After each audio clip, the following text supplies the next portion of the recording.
এটা এমন একটি পৃথিবী যেখানে টাকার কোনো মূল্য নেই, এখানে সময় সবকিছু। এখানে আপনি যদি কিছু কিনতে চান তাহলে সেই জিনিসের বিনিময়ে আপনাকে আপনার জীবনের কিছু সময় দিতে হবে, তবেই আপনি সেই জিনিসটি কিনতে পারবেন। কিন্তু এই পৃথিবীতে ভালোভাবে বাঁচতে হলে আপনার কাছে পর্যাপ্ত সময় থাকা খুবই জরুরি, কারণ এখানে যখন কোনো মানুষের বয়স 25 বছরে পৌঁছে যায় তখন তার হাতে মাত্র 1 বছরের সময়ের কাউন্টডাউন শুরু হয়, আর যেই মুহূর্তে সেই কাউন্টডাউন শূন্যে পৌঁছে ঠিক তখনই তার জীবন শেষ হয়ে যায়। ধনীদের কাছে এত বেশি সময় ছিল যে তারা চাইলে 1000 বছর পর্যন্ত বাঁচতে পারত। তারা নিজেদের জন্য আলাদা একটি জগৎ তৈরি করে নিয়েছিল যেখানে তারা শান্তিতে জীবন কাটাচ্ছিল। কিন্তু অন্যদিকে গেটো সিটিতে থাকা গরিব মানুষগুলো দিনরাত কঠোর পরিশ্রম করে নিজেদের জন্য সময় উপার্জন করত, না হলে তাদের জীবন শেষ হয়ে যেত। এই গরিবদের মধ্যে উইল নামের একটি ছেলে বাস করত, যার ঘড়িতে মাত্র 23 ঘন্টা সময় বাকি ছিল। উইল তার মায়ের সঙ্গে থাকত, যেহেতু 25 বছরের পর বয়স আর বাড়ে না, তাই তার মা 50 বছর বয়স হলেও দেখতে অনেক তরুণী লাগত।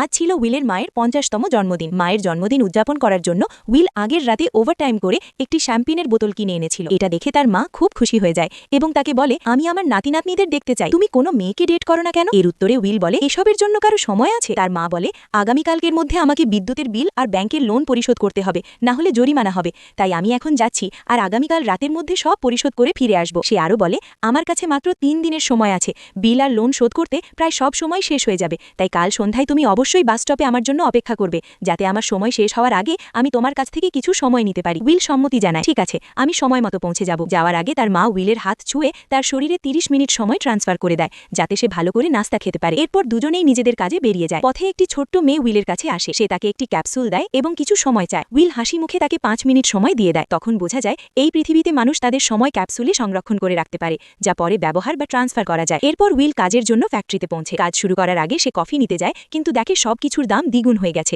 আগে যেখানে কফির দাম ছিল 2 মিনিট, এখন তা বেড়ে 4 মিনিট হয়ে গেছে। এখানে কোনো ঘোষণা ছাড়াই যে কোনো সময় জিনিসের দাম বাড়ানো হয়। এটা দেখে উইলের খুব খারাপ লাগে, কিন্তু বাধ্য হয়ে সে 4 মিনিট সময় দিয়ে কফি কিনে নেয় এবং কাজে লেগে যায়। সারাদিন কাজ করার পর রাতে সে তার বন্ধুর সঙ্গে একটি বারে যায়। তার বন্ধু ছিল ভীষণ মদ্যপ, সব সময় নেশায় ডুবে থাকত। সে উইলকে ইশারায় জানায় যে একজন লোক সবাইকে ফ্রি মদ খাওয়াচ্ছে এবং তার কাছে অনেক সময় আছে। যখন উইল লোকটির দিকে তাকায়, দেখে চারপাশে অনেক মেয়েরা তাকে ঘিরে আছে। লোকটির ঘড়িতে দেখা যায় তার কাছে 116 বছরের সময় রয়েছে। এটা দেখে উইল বুঝে যায় লোকটি গ্রিনিচ সিটি থেকে এসেছে, কারণ গেটো সিটিতে মানুষের কাছে সর্বোচ্চ 2 দিনের সময়ই থাকে। উইল সেই লোকটির কাছে গিয়ে তাকে সতর্ক করতে শুরু করে, তোমার এখানে থাকা ঠিক নয়।